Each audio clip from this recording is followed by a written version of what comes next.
Hello friends, welcome to educated Bharat. जैसा कि आप जानते हैं हम कर रहे हैं साइंस की टॉपिक वाइज स्टडी।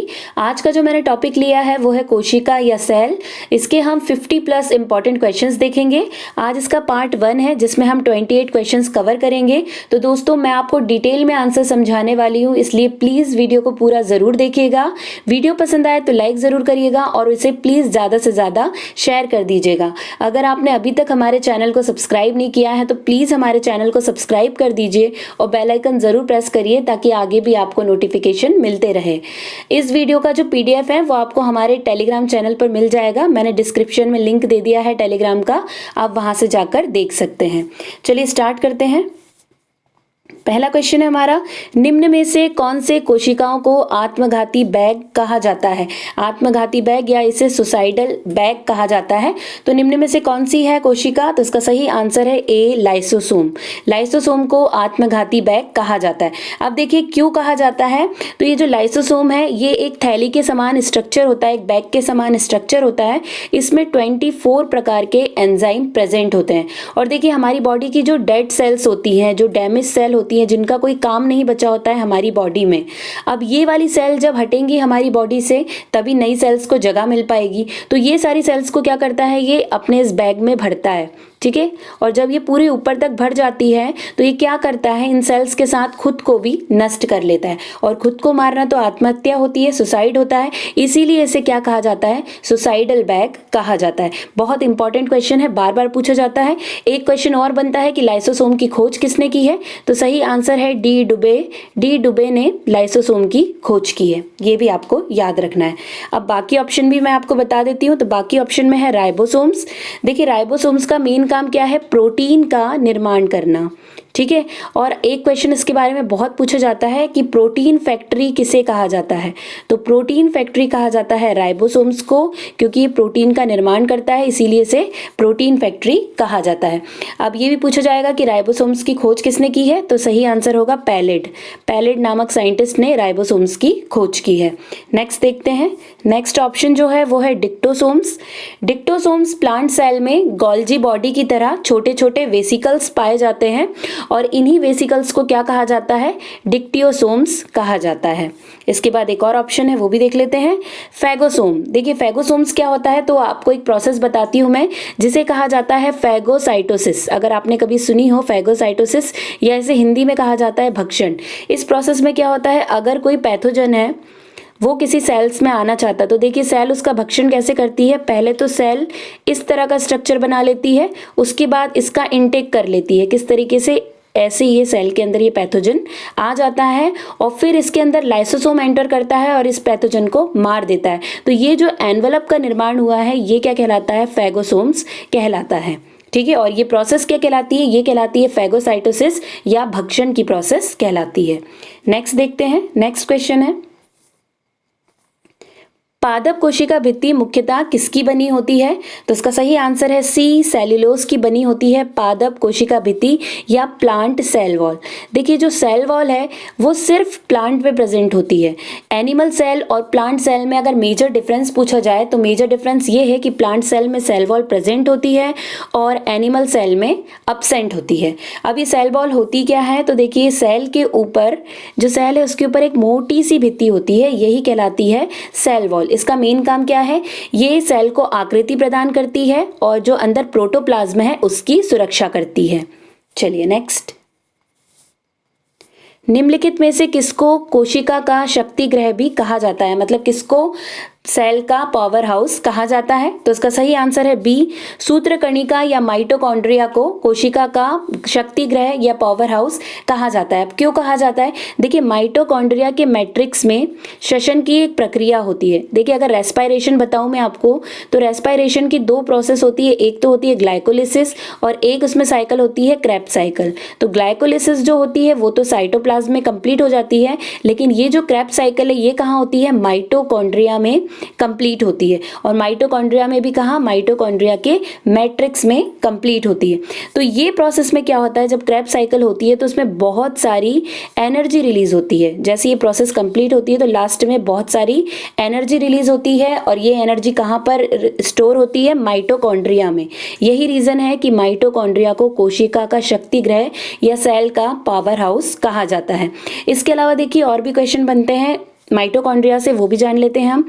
पूछा जाता है कि सेल का श्वसन केंद्र कौन सा होता है, श्वसन केंद्र या रेस्पिरेशन सेंटर किसे कहा जाता है, तो इसका सही आंसर भी होता है माइटोकॉन्ड्रिया। फिर पूछा जाता है कि सेल का इंजन किसे कहते हैं, कोशिका का इंजन किसे कहते हैं, तो उसका भी सही आंसर क्या हो जाता है, माइटोकॉन्ड्रिया को।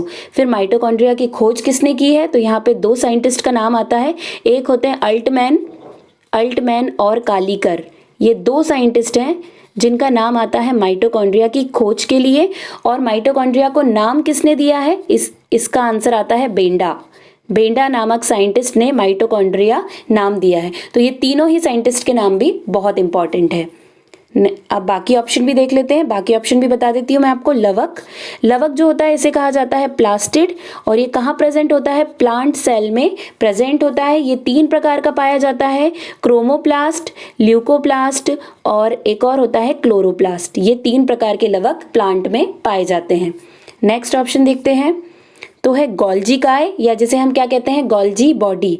इसकी खोज किसने की है, इसकी खोज की है कैमिलो गोल्जी ने। कई बार ये भी पूछ लिया जाता है, कैमिलो गोल्जी ने गोल्जी काय या गोल्जी बॉडी की खोज की है। इससे रिलेटेड एक क्वेश्चन ये आता है कि सेल का ट्रैफिक पुलिस किसे कहा जाता है, तो गोल्जी बॉडी को ही सेल का ट्रैफिक पुलिस या ट्रैफिक मैनेजर कहा जाता है। नेक्स्ट ऑप्शन है कोशिका भित्ति। इसके बारे में अभी हमने देखा, कोशिका के ऊपर पाई जाती है, किसमें पाई जाती है, प्लांट सेल में पाई जाती है। और इसका मेन काम क्या है, कोशिका को एक तो वो क्या करती है, अंदर जो प्रोटोप्लाज्म है उसे सुरक्षा प्रदान करती है, और कोशिका को आकृति प्रदान करती है। 4 ऑप्शन कंप्लीट हो गए। नेक्स्ट देखते हैं, नेक्स्ट क्वेश्चन है, एक कोशिका के केंद्रक में कौन सा द्रव्य होता है, तो इसका सही आंसर है सी, न्यूक्लियोप्लाज्म। देखिए ये अगर एक कोशिका है तो इसके बीच में केंद्रक पाया जाता है। इस केंद्रक को क्या कहा जाता है, न्यूक्लियस, हिंदी में इंग्लिश में कहा जाता है न्यूक्लियस। और इसके अंदर जो द्रव भरा होता है इसे कहा जाता है न्यूक्लियोप्लाज्म। तो इसका सही आंसर क्या हो जाएगा, न्यूक्लियोप्लाज्म। अगर सेल के अंदर जो द्रव पाया जाता है उसे पूछा जाए तो सही आंसर क्या हो जाएगा, कोशिका द्रव या साइटोप्लाज्म। तो अभी हमसे पूछा है केंद्रक के अंदर, तो सही आंसर क्या हो जाएगा, न्यूक्लियोप्लाज्म। और केंद्रक की खोज किसने की है ये भी बता दूं आपको, तो रॉबर्ट ब्राउन ने केंद्रक की खोज की है, रॉबर्ट ब्राउन। चलिए नेक्स्ट, कोशिका झिल्ली की प्रवृत्ति क्या है, तो सही आंसर है बी, अर्धपारगम या सेमी परमिएबल। देखिए जो कोशिका झिल्ली होती है, कोशिका के ऊपर पाई जाने वाली पतली सी झिल्ली होती है, वो कैसी होती है, सेमी परमिएबल होती है। कहने का क्या मतलब है, अर्धपारगम होती है।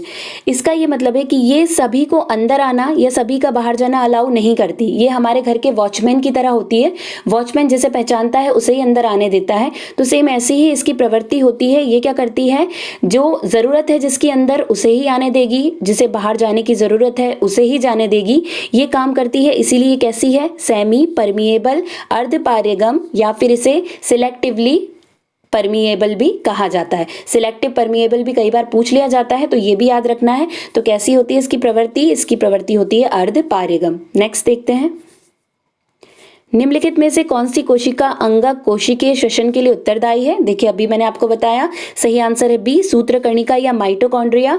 इसमें रेस्पिरेशन की बहुत इंपॉर्टेंट प्रोसेस होती है, जिसे हम क्या कहते हैं, क्रेब्स साइकिल इसके अंदर होती है, और बहुत सारी एनर्जी भी रिलीज होती है। इसीलिए इसे power house of the cell भी कहा जाता है, सेल का पावर हाउस भी कहा जाता है। साथ ही साथ इसे सेल का इंजन भी कहते हैं, और एक और नाम है इसका श्वसन केंद्र। तो ये इसका सही आंसर है। नेक्स्ट देख लेते हैं, एक विशेष कार्य करने वाले समान कोशिकाओं के समूह को क्या कहते हैं, तो इसका सही आंसर होगा ए, ऊतक या टिश्यू। अगर समान कार्य करने वाले, देखिए जो एक सेल होती है, अगर ये सेल मिलकर सेल का ग्रुप बन जाता है तो हम इसे क्या कहते हैं, इसे कहते हैं हम टिश्यू। अगर ये टिश्यू भी आगे जाके ग्रुप बना ले तो इसे हम कहते हैं ऑर्गन या अंग। और ये अंग भी आगे जाके ग्रुप बना ले तो इसे हम क्या कहते हैं, अंग तंत्र। और अंग तंत्र से फिर क्या बन जाता है, किसी भी ऑर्गेनिज्म का डेवलपमेंट हो जाता है। तो इस तरीके की प्रोसेस चलती है। तो एक विशेष काम करने वाले कोशिका के समूह क्या कहलाते हैं, तो कहलाते हैं टिश्यू या उत्तक। ये आपको याद रखना है। नेक्स्ट, एक कोशिकीय जीव कैसे प्रजनन करता है, मतलब यूनिसेल्युलर जीव जो एक कोशिका से बना होता है, उस जीव की बात हो रही है। उसमें जो प्रजनन या रिप्रोडक्शन होता है वो विखंडन या फिजन की प्रोसेस से होता है। ठीक है, विखंडन या फिजन की प्रोसेस से होता है। नेक्स्ट, निम्नलिखित में से किस कोशिका अंग में पायरुविक अम्ल टूटकर कार्बन डाइऑक्साइड, जल तथा ऊर्जा में परिवर्तित हो जाता है, तो सही आंसर क्या होगा, सी सूत्रकणिका या माइटोकॉन्ड्रिया। देखिए माइटोकॉन्ड्रिया में जब क्रेब्स साइकिल कंप्लीट होती है तो क्रेब्स साइकिल का पहला प्रोडक्ट कौन सा होता है, पायरुविक अम्ल। और यही जब टूटता है तो किसका निर्माण होता है, CO2 का, H2O का और बहुत सारी एनर्जी का। तो सही आंसर क्या हो जाएगा, माइटोकॉन्ड्रिया में ही पायरुविक अम्ल टूटता है, क्योंकि क्रेब्स साइकिल का पहला प्रोडक्ट क्या है, पायरुविक अम्ल है। नेक्स्ट, फलों और बीजों को विभिन्न प्रकार के आकर्षक रंग प्रदान करता है, तो इसका सही आंसर है बी, क्रोमोप्लास्ट। देखिए क्रोमोप्लास्ट, ल्यूकोप्लास्ट और क्लोरोप्लास्ट ये तीनों ही प्लास्टिड के प्रकार है। और क्रोमोप्लास्ट क्या करता है, फलों और बीजों को रंग देने का काम। इसके साथ ही जो फूल की सुंदर सुंदर पंखुड़ियां देखते हैं हम, उनका जो कलर है वो भी किसकी वजह से होता है, क्रोमोप्लास्ट की वजह से होता है। और फलों में भी कलर कौन देता है, क्रोमोप्लास्ट, और बीजों को भी रंग देने का काम क्रोमोप्लास्ट का ही होता है। बाकी ऑप्शन देखें तो सबसे पहले है ल्यूकोप्लास्ट। देखिए ये रंगहीन होता है, कई बार ये भी पूछा जाता है कौन सा प्लास्टिड रंगहीन होता है, तो ल्यूकोप्लास्ट जो होता है वो रंगहीन है। इसका काम क्या है, इसका काम होता है फूड का स्टोरेज करना। नेक्स्ट है क्लोरोप्लास्ट, ये हरे रंग का होता है। तो प्लांट में पत्तियों को हरा रंग कौन प्रदान करता है, क्लोरोप्लास्ट प्रदान करता है। इसके बाद नेक्स्ट है टोनोप्लास्ट, तो जो वैक्यूल्स होती हैं, वैक्यूल्स के ऊपर प्रेजेंट झिल्ली को कहा जाता है टोनोप्लास्ट। ठीक है, यहाँ पे हमारे चारों ऑप्शन कंप्लीट हो गए। नेक्स्ट देख लेते हैं, पत्तियों को हरा रंग प्रदान करता है, तो अब भी हमने देखा इसका सही आंसर होगा ए, क्लोरोप्लास्ट। ये क्या करता है, पत्तियों में हरा रंग प्रदान करता है। बहुत ज्यादा पूछा जाता है ये क्वेश्चन भी। नेक्स्ट, निम्नलिखित में से कौन सी कोशिका अंगक केवल वनस्पति कोशिका में उपस्थित होती है, तो इसका सही आंसर क्या हो जाएगा, बी, कोशिका भित्ति। देखिए जो सेल वॉल है वो सिर्फ और सिर्फ किस में प्रेजेंट होती है, प्लांट सेल में प्रेजेंट होती है। मैंने अभी आपको बताया है कि प्लांट की सेल के ऊपर मोटी सी भित्ति पाई जाती है जिसे कहा जाता है कोशिका भित्ति। और ये इसका काम क्या होता है, सेल को आकृति प्रदान करती है, अंदर जो प्रोटोप्लाज्म है उसकी सुरक्षा करती है। और ये जो भित्ति है ये इसका मेन, ये सिर्फ प्लांट में पाई जाती है। देखिए सबसे मेजर डिफरेंस मैंने अभी आपको बताया कि अगर मेजर डिफरेंस आपसे पूछा जाए एनिमल और प्लांट सेल में, तो वो क्या होगा कि प्लांट सेल में कोशिका भित्ति प्रेजेंट होती है और एनिमल सेल में ये प्रेजेंट नहीं होती है। ये किसकी बनी होती है, तो ये बनी होती है सेल्यूलोज की बनी होती है। ये सेल्यूलोज की तो बनी होती है, लेकिन देखिए एक क्वेश्चन ये भी पूछा जाता है कि आखिर ह्यूमन में ये क्यों प्रेजेंट नहीं होती है, एनिमल सेल में ये क्यों प्रेजेंट नहीं होती, तो इसीलिए प्रेजेंट नहीं होती क्योंकि हमारे अंदर इसे पचाने वाले एंजाइम प्रेजेंट नहीं है, इसीलिए कोशिका भित्ति हमारे अंदर प्रेजेंट नहीं होती है। नेक्स्ट देखते हैं, निम्नलिखित में से कौन सी मानव शरीर की सबसे बड़ी कोशिकाएं हैं, तो इसका सही आंसर हो जाएगा सी, तंत्रिका कोशिका या नर्व सेल ह्यूमन बॉडी की सबसे बड़ी कोशिका होती है। देखिए इसका काम क्या है, इसका काम है ब्रेन से मैसेज का आदान प्रदान करना।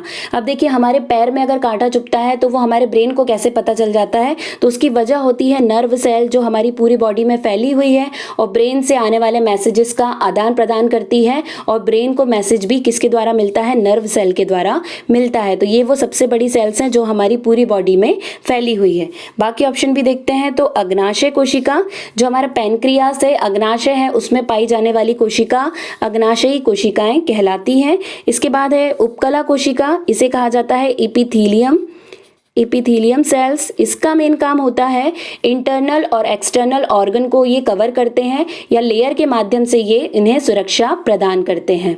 नेक्स्ट देखते हैं, तो अधिचर्मिक कोशिकाएं, या इसे कहा जाता है एपिडर्मिस। तो ये हमारे स्किन की आउटर मोस्ट लेयर है, मतलब outer most layer of our skin कौन सी है अगर आपसे पूछा जाए तो वो कौन सी है, अधिचर्मिक या फिर एपिडर्मिस सेल्स। चलिए नेक्स्ट देखते हैं, निम्नलिखित में से किसमें कोशिका भित्ति नहीं होती? तो इसका सही आंसर है डी, माइकोप्लाज्मा। माइकोप्लाज्मा जो है इसमें कोशिका भित्ति प्रेजेंट नहीं होती है। ठीक है, बहुत ही छोटे होते हैं, बहुत ही सूक्ष्म होते हैं, इसीलिए इसमें क्या सेल वॉल प्रेजेंट नहीं होती है। नेक्स्ट, 80% से अधिक सेल में पाया जाने वाला पदार्थ है, तो उसका सही आंसर है डी, जल। जो हमारी सेल होती है उसमें 80% से अधिक क्या प्रेजेंट होता है? तो होता है वाटर या जल प्रेजेंट होता है। बहुत इंपॉर्टेंट क्वेश्चन है, बार बार एग्जाम में पूछा जाता है, तो इसे याद रखना है। नेक्स्ट, कौन सा कोशिकांग प्रोटीन संश्लेषण में भूमिका निभाता है? तो इसका सही आंसर है बी, एंडोप्लाज्मिक रेटिकुलम और राइबोसोम्स। देखिए, एंडोप्लाज्मिक रेटिकुलम को हम शॉर्ट में ईआर भी कहते हैं। इसकी खोज किसने की है? तो गार्नियर नामक साइंटिस्ट ने एंडोप्लाज्मिक रेटिकुलम की खोज की है।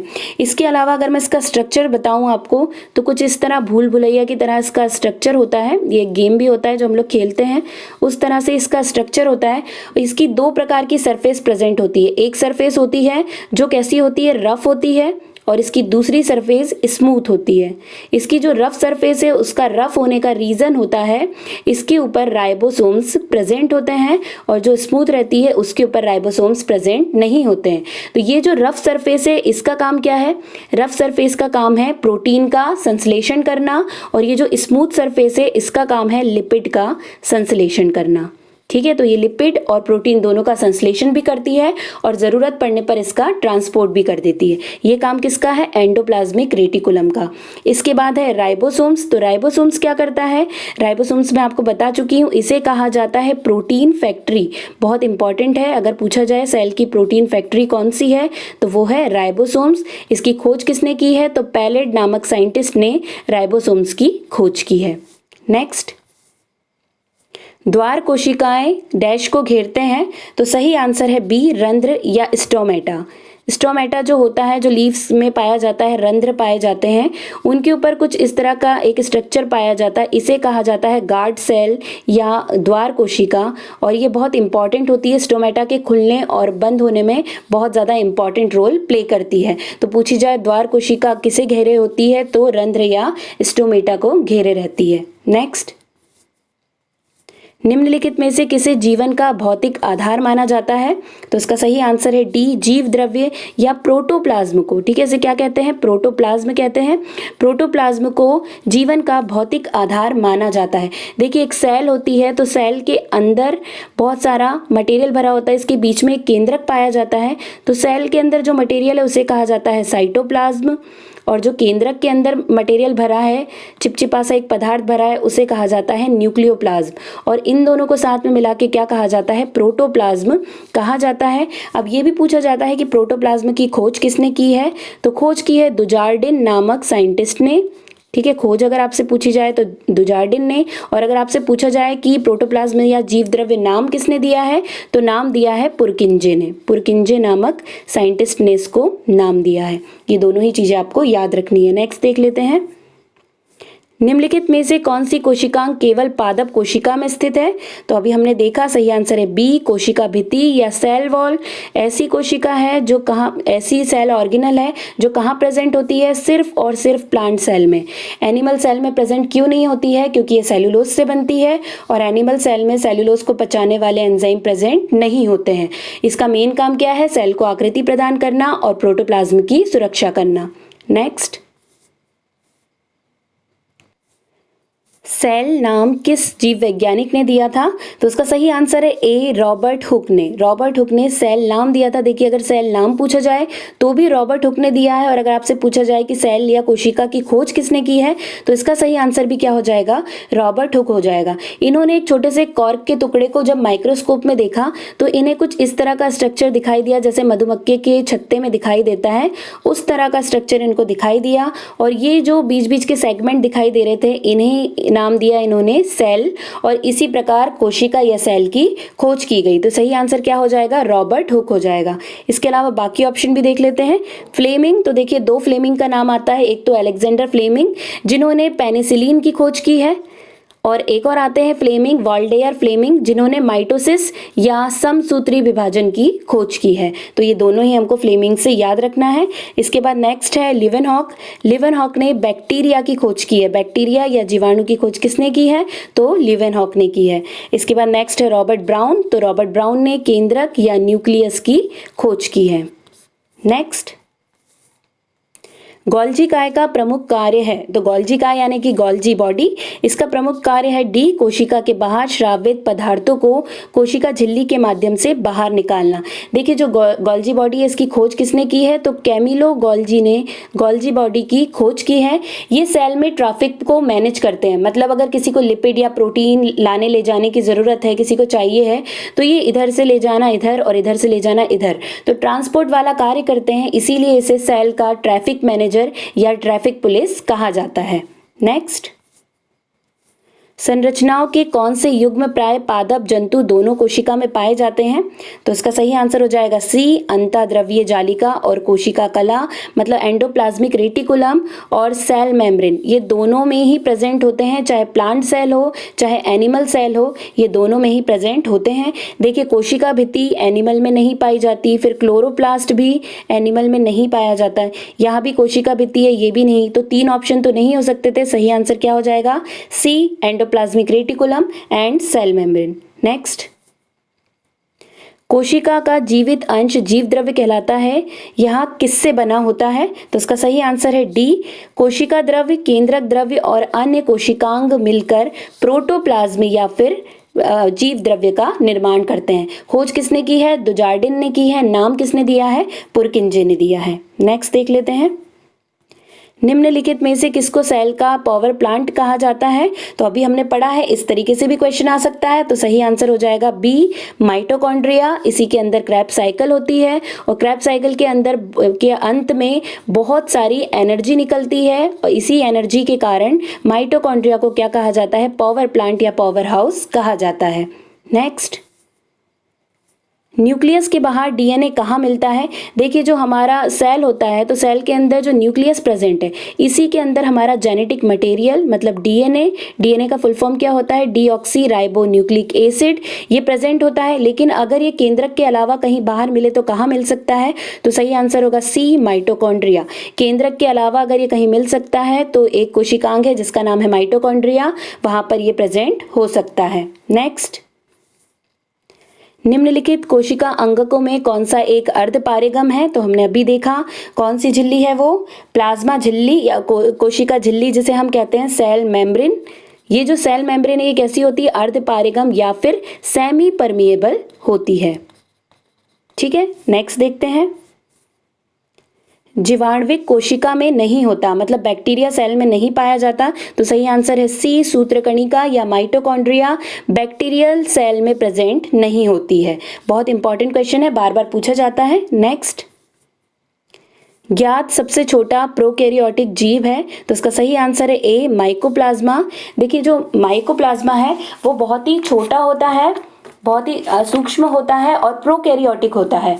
और देखिए ये बहुरूपी भी होता है। अगर आपसे कभी पूछा जाए कि बहुरूपी कौन सा प्रोकैरियोटिक जीव है तो वो कौन सा है? माइकोप्लाज्मा है। साथ ही साथ इसका एक क्वेश्चन बहुत पूछा जाता है कि प्लांट किंगडम का जोकर किसे कहा जाता है?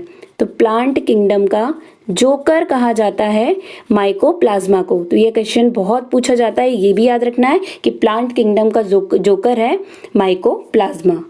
दोस्तों यहीं पर हमारे सारे क्वेश्चंस कंप्लीट हो गए हैं।